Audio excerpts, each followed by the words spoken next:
Ammonia கசிவுல உயிரிழப்பு நிகழ்ந்த நேரத்தில் அன்னைக்கு ஒரு சிம்ரனை சந்திச்சாரா, சிம்புவை சந்திக்கிறாரா, சினேகாவை சந்திக்கிறாரான்னு ஒரு பெரிய கேள்வி இருக்கு. சினிமாக்காரங்க தினசரி அப்பாயின்மெண்ட் கேட்குறாங்க, சலிக்காம கொடுக்குறாரு. இந்த நிர்வாகத்தை எப்படி நடத்துவது என்பதற்கான வழிகாட்டுதல் அவர்களுக்கு இல்லாத பட்சத்தில் எல்லாத்தையுமே அந்த நிறைய கடன் வாங்கினவங்க எல்லாம் மஞ்சள் நோட்டீஸ் விட்டேன்னு சொல்கிற மாதிரி வெள்ளை அறிக்கைன்னு ஒன்று வச்சுக்கிட்டு எஸ்கேப் பண்ணிக்கிட்டே தெரியுறாங்க. இது எத்தனை நாளைக்கு இந்த வண்டி ஓடும் அப்படிங்கிற ஒரு கேள்வியை அது எழுப்புகிறது. சிபிஎஸ்சி ஸ்கூலுக்கு இந்த மாதிரி ஃபீஸ்லாம் இல்லை, தடங்கள் எதுவுமே இல்லை அப்படின்னா நிறையா சிபிஎஸ்சி ஸ்கூல் வந்துடும். சிபிஎஸ்சி ஸ்கூல் நிறையா வந்துருச்சுன்னா மும்மொழி கொள்கை வந்துடும். ஏன்னா தங்களுடைய ஆட்களை வைத்துக்கொண்டு இந்த ஆட்சியை சிறப்பாக இந்த கட்சியை நடத்த முடியாது என்பதற்காக தான், அவுட் சோர்ஸ்க்காக தான் அதிமுக அவங்க விலை பேசி வாங்குறாங்க. இனிமே இந்த கட்சி என்ன செய்யறதுன்னு தெரியாமல் இருக்கிறப்ப இது மாதிரி சிறு கட்சிகளை வாழ வைப்பதற்காக ஒரு கட்சி உருவாயிருக்கு. நம்ம போய் முட்டு கொடுத்தா மட்டும் போதும், உலகத்தினுடைய ஒப்பற்ற தலைவர்களில் ஒருவரான ஒபாமாவாக விஜய் மாறிவிட்டார். தினசரி குறை சொல்லிட்டே இருந்தார்னா கூட்டணிகள் பிளவா, கூட்டணிகள் பிரச்சனையா, திருமாவளவன் உள்குத்து வேலை பார்க்குறாரா அப்படின்னு அடுத்த பஞ்சாயத்துக்கு போயிடுவாங்க. அதனால திருமாவளவன் அவருடைய எல்லையில் நின்று கொண்டு சில விமர்சனங்களை முன்வைக்கிறாரு.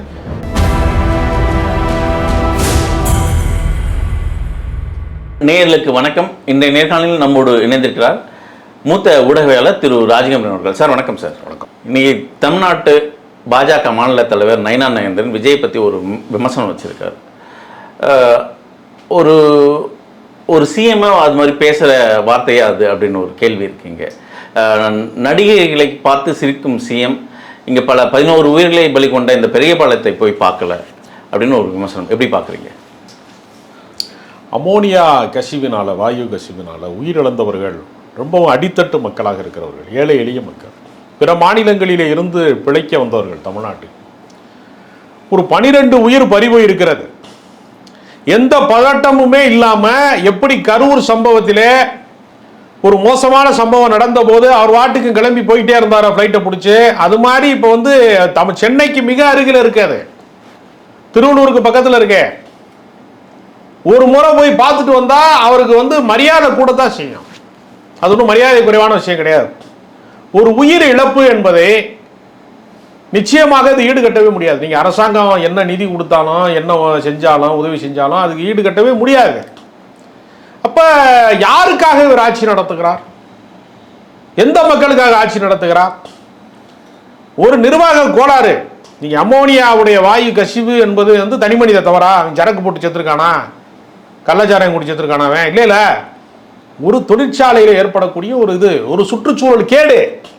பல பேர் இந்த இறால் பண்ணைகள்லாம் அமைக்கக்கூடாது, அது சுற்றுச்சூழலுக்கு கேடானது அப்படின்னு அந்த நிலத்திலே இதெல்லாம் செய்யக்கூடாதுன்னு போராடி இருக்கிறாங்க கடந்த காலங்களில். அதை மீறித்தான் ஏழைகளினுடைய உயிர்களை வியாபாரமாக மாற்றுகிறார்கள் அப்படிங்கிற அவல நிலை இருக்கிறது. அதை சுட்டி காட்டி, ஏன்னா இவருக்கு இந்த அமோனியா கசிவுல உயிரிழப்பு நிகழ்ந்த நேரத்தில் அன்னைக்கு இவர் சிம்ரனை சந்திச்சாரா, சிம்புவை சந்திக்கிறாரா, சினேகாவை சந்திக்கிறாரான்னு ஒரு பெரிய கேள்வி இருக்கு.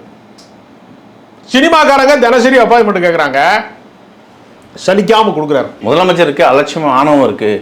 இரவு போய் சந்திக்கிறாரு, இரவு நேரம்லாம் ஒதுக்குறாரு, நடிகைகளுக்கு இரவுல நேரம் ஒதுக்குறாரு, மற்ற பாமரர்களுக்கு அவரை தேர்ந்தெடுத்தவர்களுக்கு ஏன் நேரம் ஒதுக்கல? அதாவது அவர் இரவு நேரம் பார்க்குறாரு, பகல் நேரம், அதல்ல. மக்கள் நீங்கள் பொறுப்பேற்றுக் கொண்டிருக்கிறீர்கள். நான் சட்டப்பேரவையில் ஒரு ஆக்ஷன் பண்ணிக்கிறவான்னு கேட்கக்கூடிய இடத்துல நீங்கள் இன்னும் அந்த மனநிலையில் இருக்கீங்கன்னா உங்களுக்கு சினிமா மனநிலை இன்னும் போகவே இல்லையா? ஷூட்டிங் மூடுலேருந்து நீங்கள் இன்னும் வெளியில் வரலையா? சினிமாக்காரர்களை சந்திப்பதிலே உங்களுக்கு இருக்கிற ஆனந்தம் ஏன் நிர்வாக ரீதியான சந்திப்புகளிலே இல்லை என்கிற கேள்வியை தான் நயினா நாகேந்திரன் கேட்குறாருன்னு நான் நினைக்கிறேன். ஒரு எதிர்க்கட்சி சார்ந்தவராக அவருடைய கேள்வி மக்கள் சார்ந்ததாக இருக்கிறது. அதே சமயத்தில் இவங்க என்ன நினைக்கிறாங்கன்னா, இந்த நிர்வாகத்தை எப்படி நடத்துவது என்பதற்கான வழிகாட்டுதல் அவர்களுக்கு இல்லாத பட்சத்தில் எல்லாத்தையுமே அந்த நிறைய கடன் வாங்கினவங்க எல்லாம் மஞ்சள் நோட்டீஸ் விட்டேன்னு சொல்கிற மாதிரி வெள்ளை அறிக்கைன்னு ஒன்று வச்சுக்கிட்டு எஸ்கேப் பண்ணிக்கிட்டே தெரியுறாங்க. இது எத்தனை நாளைக்கு இந்த வண்டி ஓடும் அப்படிங்கிற ஒரு கேள்வியை அது எழுப்புகிறது. எப்படி பார்க்குறீங்க இந்த மின்துறையிலிருந்து வந்த வெள்ளை அறிக்கை? திரு மாண்புமிகு அமைச்சர் நிர்மல்குமார், அதாவது கடந்த காலத்தில் ஏற்பட்ட பின்னடைவுகள், பிரச்சனைகள், பணியிடங்கள் நிரப்பப்படாமல் இருக்கிறது, அந்த மாதிரி பிரச்சனைகளுக்கெல்லாம் நாங்கள் பொறுப்பேற்க முடியாது. அதே அதுக்கு அர்த்தம். கடந்த காலத்தில் நடந்திருக்கக்கூடிய தவறுகள் அப்படின்னு இவங்க சுட்டி காட்டுற எந்த விஷயத்துக்கும் நாங்கள் பொறுப்பு இல்லை, புதிதாக நாங்கள் வந்திருக்கோம் ஆட்சி அதிகாரத்துக்கு, அதனால் எங்கள் கணக்கை நீங்கள் வந்து பழைய கணக்கில் சேர்த்துறாதீங்க, அதுக்கு தான் வெள்ளை அறிக்கைன்னு நம்ம நினச்சிட்டு இருக்கோம். ஆனால் அதல்ல, அவங்களுக்கு இப்போது இருக்கக்கூடிய நிர்வாக சிக்கல்களை சமாளிப்பதற்கு, நிதி பற்றாக்குறையை சமாளிப்பதற்கு ஏன் செய்யவில்லை? ஏன்னா மின் கட்டணம் உயராது அப்படின்னு நிர்மல்குமார் சொல்கிறார், இந்த ஆண்டு உயராது அப்படிங்கிறாரு. அப்போ அடுத்த ஆண்டு உயரும்னு சொல்ல வர்றாரா? ஏன்னா அடுத்த ஆண்டுக்கு ரொம்ப மாதம் கிடையாது, 4-5 மாதம் ஓடிடுச்சுன்னா அடுத்த ஆண்டு வந்துடும், இந்த ஆண்டு உயராது அப்படிங்கிறாரு. அப்போ ஏற்கனவே வந்து பணியிடங்கள் நிரப்பப்படாது தான் காரணம், பழைய மின்மாற்றிகள் டிரான்ஸ்ஃபர் வந்து அதான் இருக்கிறதான் காரணம் என்று ஒன்றுனா காரணம் சொன்னார். அப்புறம் பியூஷ் கேரியரை பிடிக்கிட்டு ஓடினாங்க, அதான் காரணம்னு சொல்லிகிட்டே இருந்தார். இப்போ கடைசியாக வந்து கடந்த கால அரசின் மீதான குற்றச்சாட்டுகள் போதிய அளவுக்கு மின் உற்பத்தி செய்யப்படவில்லை அப்படிங்கிற மாதிரியான கருத்துக்களை அவங்க சொல்கிறாங்க. மொத்தத்தில் கடந்த கால அரசினுடைய தவறுகளை சுட்டி காட்டுவதன் வழியாக நிகழ்காலத்தில் தப்பிக்கணும்னு நினைக்கிறாங்க. முக்கியமாக இப்போ இந்த ஆட்சிக்கு உயிராக இருக்கிறது தொல் திருமா அவர்கள். இவர் கடந்த காலகட்டத்தில் திமுகவை பயணிக்கும் போது திமுக செய்யும் சின்ன சின்ன குற்றங்களுக்கெல்லாம் எதிர்வினையாற்றிருந்தார், போராட்டங்கள்லாம் பண்ணார். குறிப்பாக திமுக ஸ்டாலினை கடுமையாக சாடினார். ஆனால் இப்போது தாவேகாவுடன் பயணிக்கும்போது பல சட்டம் ஒழுங்கு சரியில்லாத இங்கே சூழல் இருக்குது, குறிப்பாக பாலியல் சீண்டல் இருக்குது. அதுவும் விவசாயிகளுக்கு அவர் சொன்ன தேர்தல் அறிக்கைப்படி மாறி அங்கே வாக்குறுதி அளிக்கப்பட்டிருக்கு. தாய்மாமன் சீர் அதையொட்டி ஒரு அறிவிப்பும் வந்திருக்கு, அதை மாற்றணும் அப்படின்னு வேண்டுதோல் தான் விட்டுக்கிறார். ஏன் இந்த கண்டிப்பும் கராரும் திருமாவிடம் இல்லை? இப்போ கண்டிப்பும் கராலுமா இருந்தனால தானே கண்டன அறிக்கை விட்டுருக்காரு. இந்த அரசின் மீதான விமர்சனங்களை முன்வைக்கிறாரு. எங்க கண்டிப்பு இல்லைன்னா என்ன அர்த்தம்? அவர் தான் சொல்லிட்டாரே, ஒரு முன்னாள் முதலமைச்சரை வந்து இந்த மாதிரி நீங்கள் வந்து சைகையில் வந்து காட்டுறதெல்லாம் தவறானது, தவறான முன்னுதாரணம், அது ஒரு முதலமைச்சர் மாண்புக்கு வந்து சீர்குலைக்கக்கூடியதாக இருக்குன்னு சொல்கிறாரு, கண்டிக்கிறார். அதுல எல்லாம் ஒன்றும் சந்தேகம் கிடையாது. இந்த ஏற்கனவே திமுக அரசாங்கத்தில் இருக்கிற போது தான் சாம்சங் போராட்டத்தில் போய் கலந்துக்கிட்டாரு. வேங்கை வயலில் மாற்று கருத்து இருக்கு என்பதை அவர் வந்து தொடர்ந்து வலியுறுத்தினாரு. மது ஒழிப்பு மாநாடு நடத்தினார். அது திமுக இடையில பூந்து அதை ஆட்டையை கலைச்சி விட பார்த்தாங்க. ஆனால் அவரு இந்த அரசுக்கு வந்து எதெல்லாம் பொதுமக்களுக்கு தீமை விளைவிக்கிறதோ அதையெல்லாம் அவர் பேசிட்டு தான் இருக்கிறார். அவர் கண்டிக்க, அதாவது தினசரி எதிர்கட்சி மாதிரி நடக்கவும் முடியாது அவரால். அவங்க வந்து அவங்களுடைய தயவுல, அவங்களுடைய ஆதரவுல ஒரு கூட்டணி ஆட்சி மலர்ந்திருக்கிறதுனா ஒரு சில தவறுகளை சுட்டி காட்டுவார். தினசரி குறை சொல்லிட்டே இருந்தாருன்னா கூட்டணிகள் பிளவா, கூட்டணிகள் பிரச்சனையா, திருமாவளவன் உள்குத்து வேலை பார்க்குறாரா அப்படின்னு அடுத்த பஞ்சாயத்துக்கு போயிடுவாங்க. அதனால திருமாவளவன் வந்து அவருடைய எல்லையில் நின்று கொண்டு சில விமர்சனங்களை முன்வைக்கிறாரு. அப்போ அவர் விமர்சனங்களை பார்த்து வந்து அஞ்சுகிறாரா, தன்னை திருத்திக் கொள்கிறாரா, மாற்றிக் கொள்கிறாராங்கிறது விஜயினுடைய முடிவுக்கு நம்ம இல்லை சார். முக்கியமாக இன்னைக்கு பள்ளிக்கல்வித்துறையில் பல நிகழ்வுகள் நடக்குது. குறிப்பாக தாவேகா தரப்பில் வகுப்பறைக்கு போயிட்டு தாவேகா, அதாவது சிஎம் வாழ்க, விஜய் வாழ்க, விஜய் மாமா விஜய் வாழ்க அப்படின்னு கோஷமெல்லாம் போடுற அளவுக்கு நம்மலாம் காணொலிலாம் பார்க்கணும். அதை ஒட்டி ஒரு சின்ன கண்டிப்பு இல்லை. காவல் நிலையங்களில் ஒட்டுமொத்தமாக தமிழ்நாட்டில் பேனர் கலாச்சாரம் ஒழிக்கப்படணும்னு நீதிமன்றமே சொல்லியிருக்கு.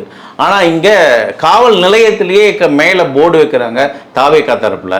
இதுபோல் பல விமர்சனங்கள். குறிப்பாக அந்த கலைவாணி கல்வி நிறுவனம் ஒரு நிறுவனர் திமுக மீது அபாண்ட பழி போட்டார். எனக்கு வந்து லஞ்சம் கேட்டாங்க என்னோட பள்ளிக்கு அப்படின்னு. ஆனால் அது இப்போ ஆராய்ந்து பார்க்கும்போது அது சிபிஎஸ்சி சார்ந்த பள்ளி, தமிழ்நாட்டுக்கும் அதுக்கும் சம்பந்தமே இல்லை. இப்படியெல்லாம் பல குற்றச்சாட்டுகள் இருக்கு. ஒரு வார்த்தையும் பேச மாட்டேன்றாரு. இல்லை இல்லை, இதற்குள்ள ஒரு முக்கியமான ஒரு உள்ளரசியல் இருக்கு.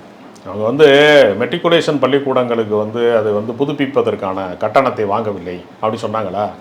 சிபிஎஸ்சி ஸ்கூலுக்கு வந்து 25 லட்ச ரூபா கட்டணம், அதையும் அவங்க வாங்க போறது இல்லை அப்படி சொல்றதுல மறைமுகமான ஒரு திட்டம் இருக்கிறது.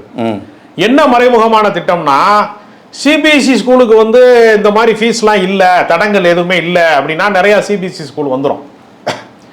சிபிஎஸ்சி ஸ்கூல் நிறைய வந்துருச்சுன்னா மும்மொழி கொள்கை வந்துடும்.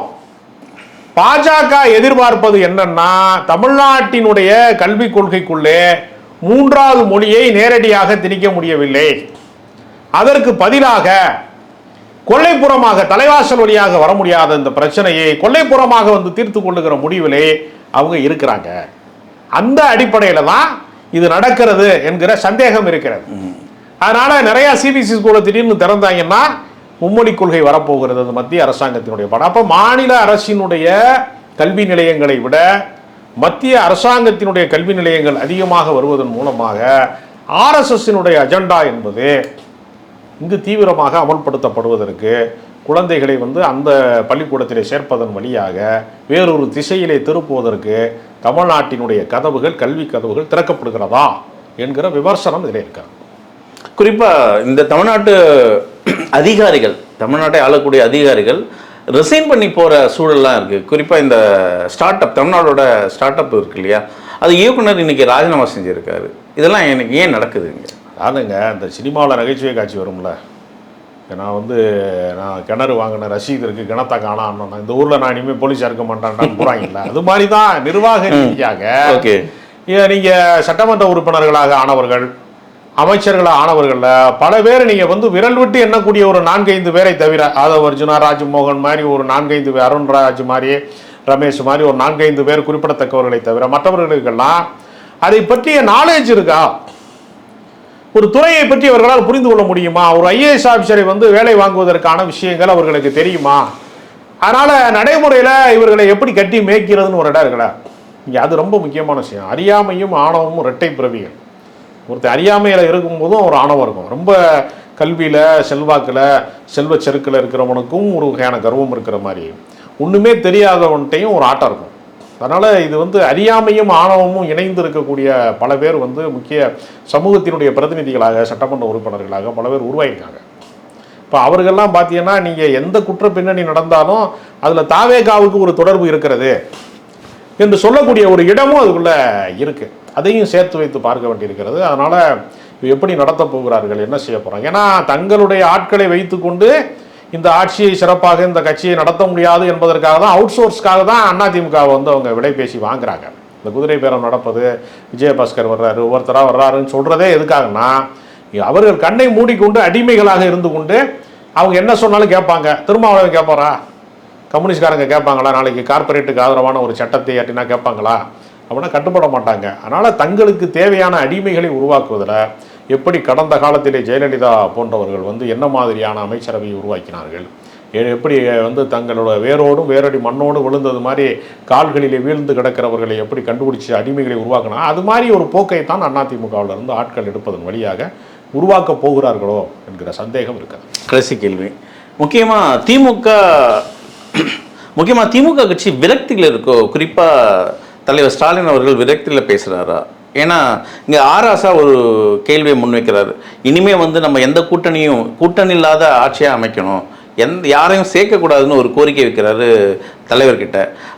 ஆனால் தலைவர் வந்து நான் வந்து கலைஞர் வழியில் தான் நடப்பேன், நானாக யாரையுமே அனுப்பலை, அவங்கள தான் போகினாங்க, இனிமேலும் நான் அப்படி தான் இருப்பேன் அப்படின்னு திமுக தலைவர் பதில் சொல்கிறாரு. இதை எப்படி அணுகுறது? இல்லை, அதிகாரம் இருக்கிற பக்கம் போய் விட்டார்கள் அப்படிதான் சொல்லணுமே தவிர, நாளைக்கு அந்த தாவேகா ஆட்சியில் ஏதாவது தவறுகள் நடக்கிறது, பிழைகள் நடக்கிறது, சரியாக வராது இந்த ஆட்சிங்கிற நிலைமை வருகிறதுனா அவங்களுக்கு திரும்பி செல்வதற்கு என்ன பாதை இருக்கிறது?